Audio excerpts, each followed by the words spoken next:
ఎటు ఈరోజు సాయంత్రం గౌరవ సభ్యులందరితో కూడా ఒక సమావేశం ఏర్పాటు చేసుకున్నారు అధ్యక్ష.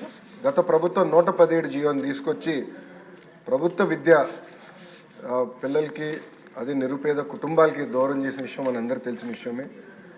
గత ప్రభుత్వ చేతకాంతనం వల్ల ప్రభుత్వ పాఠశాలలో దాదాపు 12 లక్షల మంది విద్యార్థులు తగ్గిపోయారు అధ్యక్ష. 12 లక్షల మంది విద్యార్థులు తగ్గిపోవడం జరిగింది అధ్యక్ష. అందుకే దానికి ఒక ఆల్టర్నేటివ్ ఏర్పాటు చేయాలని దానిపైన ప్రజాప్రతినిధులతో చర్చించి అదేవిధంగా పక్కన సంఘాలతో కూడా ఒక రౌండ్ చర్చ జరిగింది అధ్యక్ష. ఆ ఆల్టర్నేట్ పైన కూడా మేము చర్చిస్తాం జరుగుతుంది. ఇంతేకాకుండా అధ్యక్ష, ఏదైతే ఇన్కంప్లీటెడ్ వర్క్స్ ఉన్నాయో, ఎక్కడైతే ఇంకా వర్క్లు అవ్వాల్సి ఉందో అవన్నిటిపైన కూడా మేము ఒక వివరాలు తీసుకుంటాం అధ్యక్ష.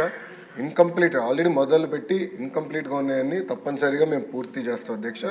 117కి ఆల్టర్నేటివ్ ఏదైతే మేము తీసుకొద్దాం అనుకుంటున్నాం, మన ప్రభుత్వం తీసుకొద్దాం అనుకుంటుందో దానిపైన సుదీర్ఘంగా చర్చించిన తర్వాత అందరూ ఓకే అంటే అదే ఆధారంగా తీసుకుని రేపు టీచర్ ట్రాన్స్ఫర్లు కానీ ఇన్ఫ్రాస్ట్రక్చర్ అదే ఆధారంగా తీసుకుని బిల్డ్ చేయాల్సిన అవసరం ఉంది అధ్యక్ష. ఎందుకంటే గత ప్రభుత్వం నాడు నేడు కార్యక్రమం ద్వారా కొన్ని పాఠశాలల కడతం జరిగింది. అవి ఏమైనాయంటే ప్రభుత్వం ఇది 117 జీవో వల్ల ఆ పాఠశాలలు మూతపడినాయి అధ్యక్ష.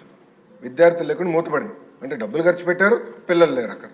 అలాంటి పరిస్థితి రాకుండా చూసుకోవాల్సిన అవసరం ఉంది అధ్యక్ష. అంతేకాకుండా అధ్యక్ష, నాడు నేడు పైన కూడా గతంలో అనేక మన ఆరోపణలు వచ్చినాయి, నాణ్యత లేదని కూడా వచ్చింది అధ్యక్ష. దానిపైన కూడా గౌరవ సభ్యులు ఇప్పుడు కోరారు, యాక్షన్ తీసుకోమన్నారు. తప్పనిసరిగా నేను నివేదిక తెప్పించుకుంటాను. దాని తర్వాత గౌరవ సభ్యులతో చర్చించిన తర్వాత నిర్ణయం తీసుకుంటున్నాను అధ్యక్ష.